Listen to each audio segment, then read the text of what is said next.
ಅಣ್ಣ, ತಾನು ಮದುವೆ ಆಗೋ ಹುಡುಗಿ 100 ಜನಕ್ಕೆ ಇಷ್ಟ ಆಗಿದ್ದಾಳೆ ಅಂದರೆ ಯಾವ ಹುಡುಗ ಬೇಕಾದರೂ ಸಹಿಸ್ಕೋತಾನೆ. ಆದರೆ ಒಬ್ಬ ಪ್ರೀತಿಸ್ತಿದ್ದ ಅಂದರೆ ಅರ್ಥ ಆಗೋ ವಿಷಯನೂ ಅಪಾರ್ಥ ಆಗ್ಬಿಡುತ್ತೆ. ಅದರಿಂದ ಮತ್ತೆ ಸಂಧ್ಯಾ ಅವ್ರ ಜೀವನದಲ್ಲಿ ನೋವು ತುಂಬಿಕೊಳ್ಳುತ್ತೆ.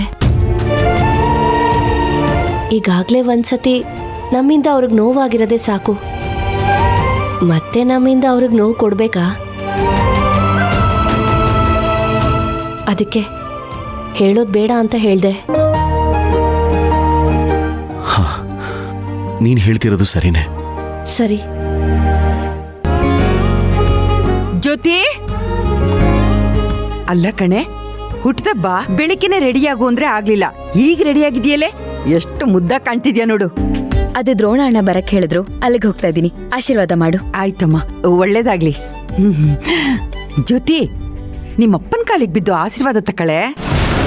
ಅವ್ರ ಕಾಲಿಗೆ ಯಾಕೆ ಬಿದ್ದು ಆಶೀರ್ವಾದ ತಗೋಬೇಕು?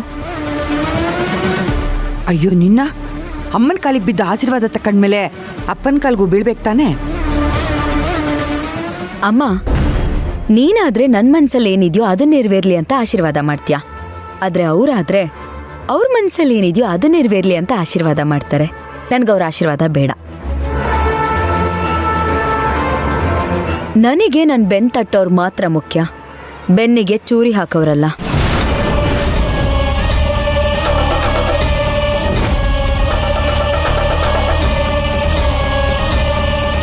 ಸರಿ ಸರಿ, ಹುಟ್ಟದ ದಿನನೂ ಸುಮ್ಮನೆ ಕಾಲ್ ಕಿರ್ಕೊಂಡು ಜಗಳ ಆಡ್ಬಿಟ್ಟು ನೆಮ್ಮದಿ ಯಾಕೆ ಹಾಳು ಮಾಡ್ಕೋತೀಯಾ?